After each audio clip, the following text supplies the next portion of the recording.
Today, the Centers for Spiritual Living around the world are beginning the new May CSL Global theme, The Light and the Shadows. And today I'll be speaking on the inner and the outer spectrum. Now, I came across an article this week on turtles. And turtles are just fascinating creatures. They have these amazing shells that protect their bodies, and they can bring their, except for the sea turtles, they can bring all of their arms and legs and their snout into the shell. But although all turtles breathe air, they have to resurface to refill their lungs. Some turtles species can stay underwater for up to an hour at a time, right? According to the Guinness Book of Records, the oldest living turtle and creature that's living on land turned 187 in 2019. So they live much longer than we do. And until recently, the scientists have assumed that the turtles retracted their heads into their shells for protection from predators, right? Well, according to some new evolutionary research published in the Smithsonian Magazine, the original purpose of drawing in their head was to help the turtle's ability to hunt for food. The new evidence was based on a study of a Jurassic period turtle fossil that was about 150 million years ago. And so it turns out that some turtles are herbivores, but most of them are opportunistic omnivores, right? And by drawing their heads into their shells, they can strike out at approaching prey, whether it's fish or a mollusk or something that's coming in. And so that hunting for prey developed first, and then they learned, they can only partway in this old fossil, but now they can get their heads all the way in, that it serves as protection. So, but regardless of the reason that they ended up in their shell and they were hiding there, the turtle must eventually poke its head out, look around, seek food, move around, or see what's happening in the world, right? And so, as humans, we sometimes disconnect from the outer physical world, just like the turtle does, right? And we withdraw into our inner invisible world, and we ignore what's going on in our outer experience, right? It might just be a mental withdrawal, or might be a physical one, just staying at home sometimes, but we can withdraw. And also sometimes we do the reverse. We stay fully involved in our worldly experiences and never take the time to go within and reflect on the meaning of life, and do we like what's going on in our life, in our experience, right? So it's only when we connect with our inner and outer worlds that we can best grow and evolve. Right? There's a communication between the two. And as spiritual beings living a human experience, we live from both those inner and the outer spectrums of life. Now, we process our lives internally through our thoughts and emotions. Ernest Holmes, in the book This Thing Called Life, says, God is an infinite presence and an indwelling reality. The silent whisperings of this inner presence come to each as a divine revelation, an inner communion of the individual spirit with the oversoul. Right? Now, we express outwardly as we interact with others and with life, and our positions outside provide information, color, and flavor to the whole experience of life and help shape our combined reality. Both the inner and the outer spectrums are necessary for our growth and evolution. There has to be this communication. And when in alignment, the inner and the outer dimensions work together harmoniously, right? We get feedback from one to the other. Now, the manifestation process, which is also known as the creative process, begins by connecting first with the universe, creating a clear vision of what we would like to co-create with the universe, and then taking action to initiate the next steps, and then letting the manifestation process take over and make our vision a reality. Getting clear on what you want is important. So what does your ideal life look like? How do you feel? Are you happy when you think about it? Are you excited? How do you spend your time at work and play in this perfect life? What are your relationships like? Are you learning new things and giving back to your community? How is your money situation? How is your physical, mental, and emotional health? The more feeling you have about your ideal vision, the more gravity it has. The more gravity it has and the more steps you take to initiate the vision, the more future pull your vision has to manifest. Now, future pull is a term that was coined by Jacqueline Garwood about 10 years ago or more. And so, that future pull just manifests that vision. But at least it's supposed to work that way. But it doesn't always work that way. Why not? All of our wonderful and great visions, why don't they always manifest? So if we live only on the outer end of life's spectrum, the inner and the outer, then that's the physical world of which is the world of physical existence, then we will keep manifesting what has always been. And we will introduce until we introduce a new thought from the other end of the spectrum, from our inner world. That's where we have the choice. That's where we have the flexion. That's where we have the connection to the invisible infinite. Right? Now, contrarily, if we stay entirely within our inner world and never take any action to manifest our vision, our dreams, we will never experience the other end of the spectrum. Our thoughts will never be a reality and only a dream. Right? And furthermore, if our inner vision, what we call our mental equivalent, doesn't match our dreams, we may have some conscious or subconscious core beliefs that are negating much of our dream vision. We had this great dream, but there's parts of us inside that say something like, oh, I don't deserve it, or I need to do this first, or I'm not good enough, or I need more money, or I need someone to help me, or I need whatever we need. There's some core belief that's blocking it, our dreams.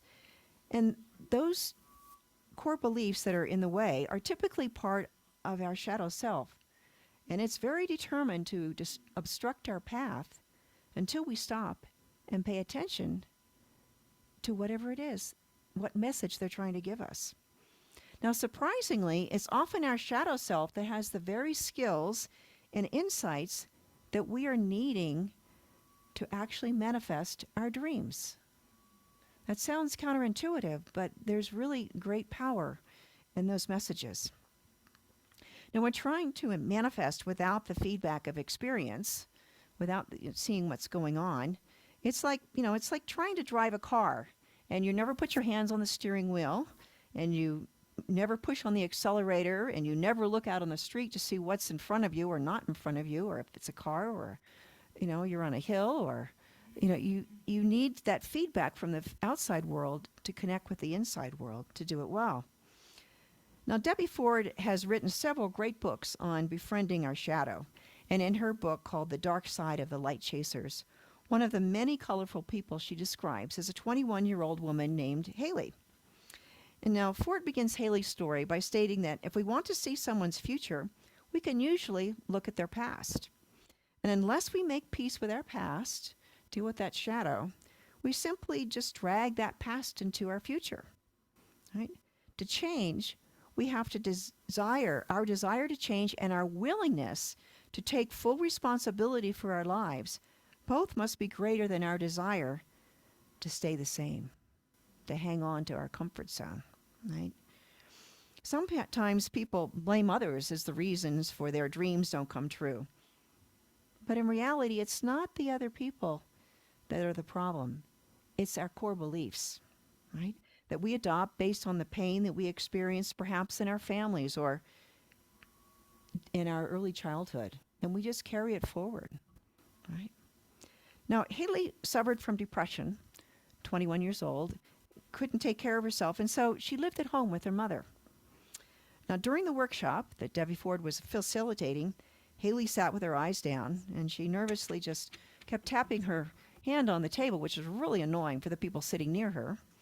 And during the rest breaks, Hallie would often just curl up on the ground in a fetal position. So during one of the breaks, Debbie walked over her and asked Haley, "Do you own poor me?" And Hallie responded and said, "What, me?" Very puzzled. So Debbie continued by asking Haley what she thought she was communicating to the world. Haley explained that she didn't think of herself as a poor me, and in fact, she hated those poor me type people because that's what her mother was. As the conversation continued, Haley realized that deep inside, she realized she was unlovable. Playing poor me was a strategy to get attention that she had consciously learned from her mother. Right? Her mother got lots of attention that way, so she could do it too. So using the feedback from Debbie Ford and from others in the workshop, Haley for the first time saw that she was copying her mother's little girl act. The healing process began as Haley embraced her poor me shadow and let the opposite traits surface. She got rid of the story and allowed that divine essence of who she was come to the surface. Her new affirmation was, "I am a responsible woman." Well, within a few months, Haley got a job. She moved out of her mother's house and into her own apartment. She felt so confident that she met a man and began an intimate relationship for the first time in years. She was that responsible, capable woman. Right? Her honesty with herself was the starting point for her to regain the freedom to choose her own path. Now, we can ferret out our erroneous core beliefs by asking the question, does this belief empower me and make me happy?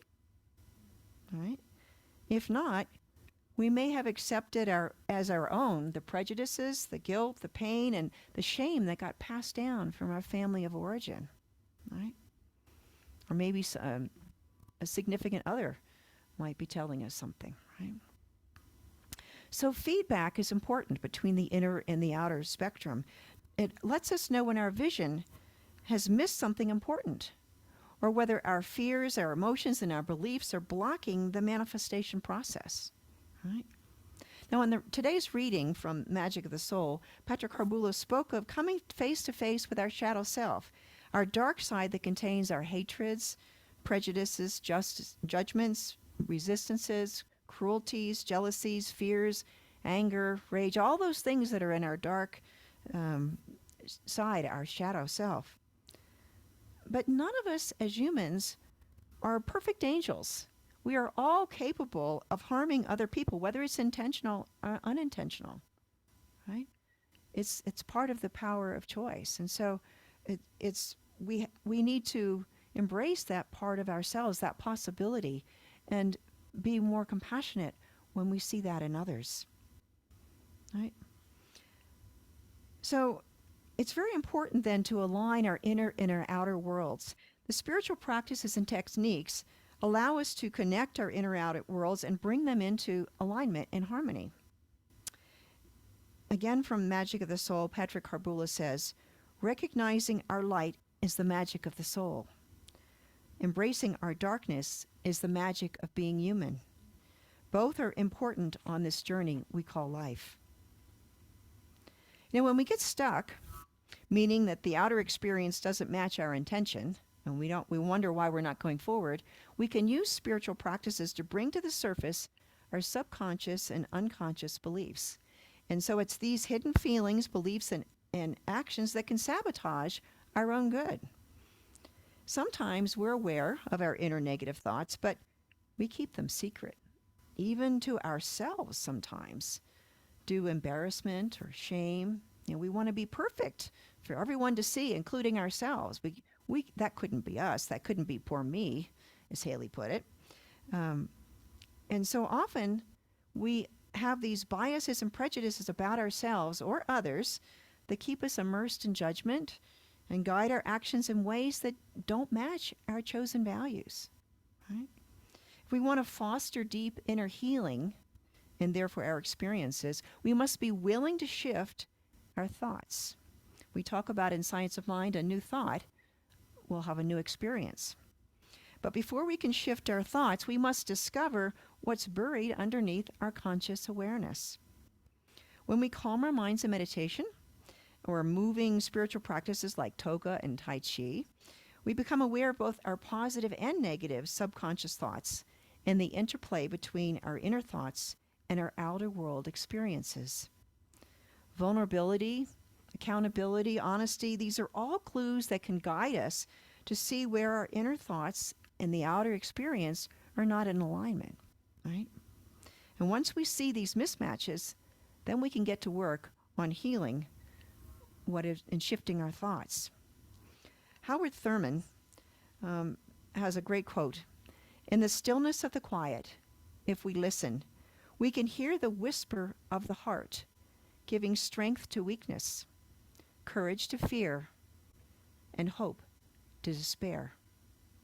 Right? That's that divine presence, the universe that's always conspiring for our good when we let go and let God guide us and be our power and presence. So lots of different spiritual practices, spiritual mind treatments, prayer, therapy, guided meditations, journaling, affirmations, working with a licensed spiritual practitioner.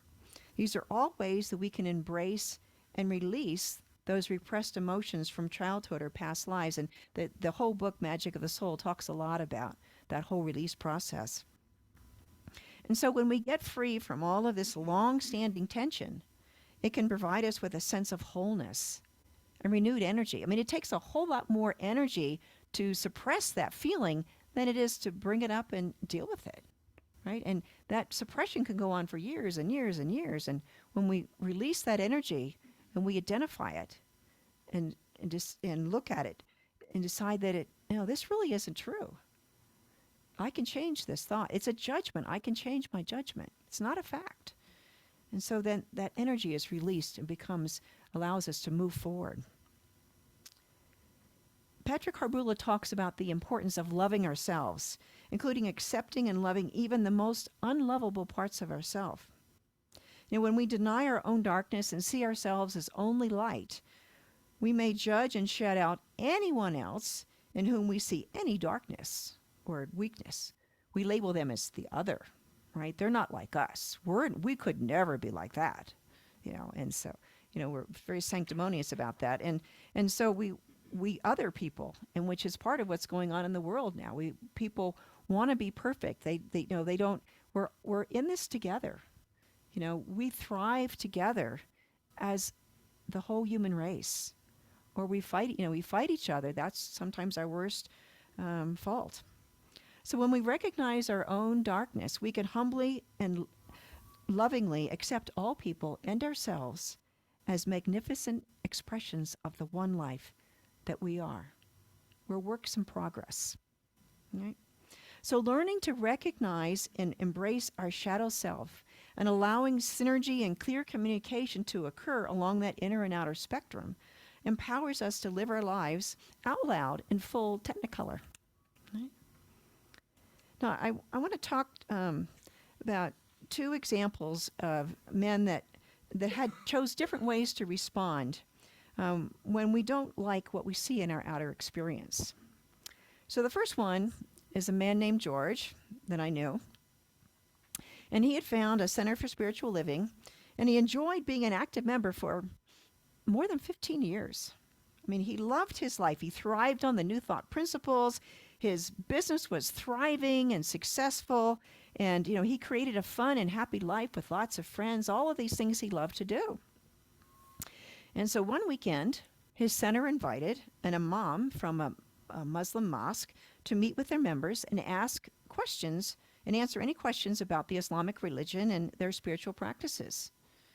So it was just a few years after the 9/11 bombings, and George was very angry with all Muslims. Didn't matter who they were, you're a Muslim, he was angry. So he came to the discussion, and he asked some very tough questions. Well, he was dissatisfied with any of the imam's answers, and so he left the event early, and he never returned to that Center for Spiritual Living. He left all of his friends behind. He could not accept including in his spiritual center people that he held responsible for 9/11. And this was a Sufi, a very loving imam. Now, there was another man named Wes.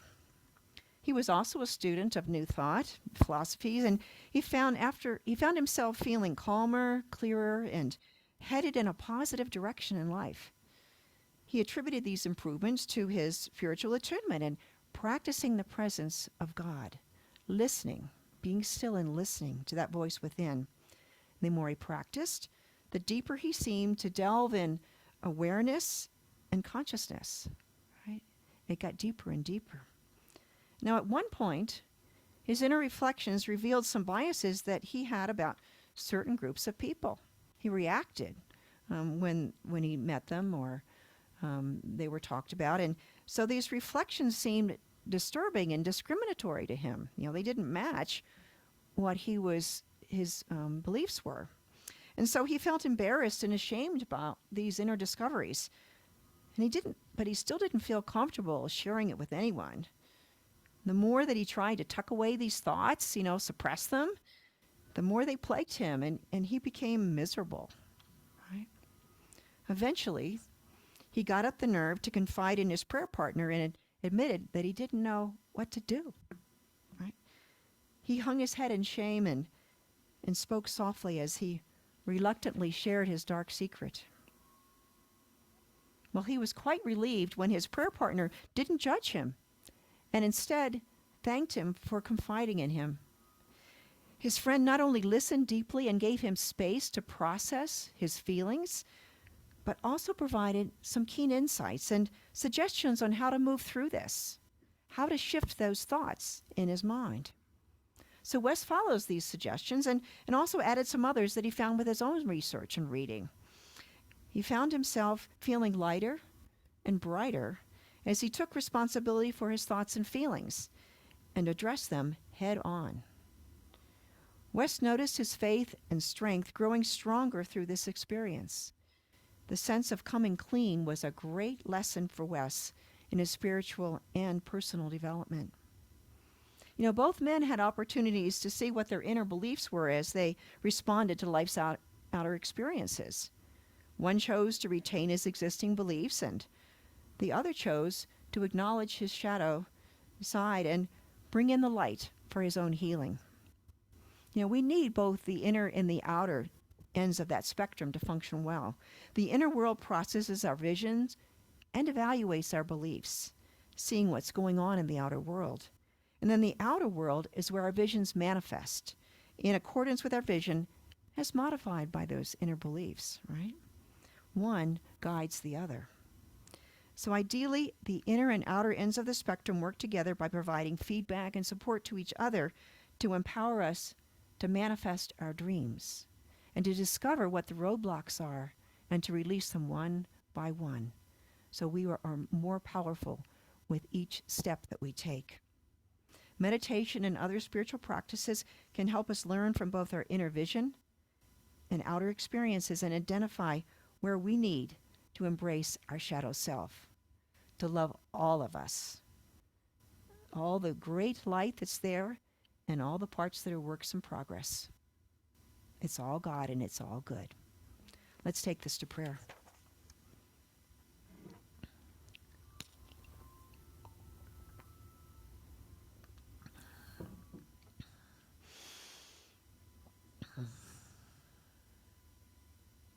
And so as we look around us and see the world, some parts are wonderful, some parts not so good. Some parts can't quite tell the way it's going to turn out.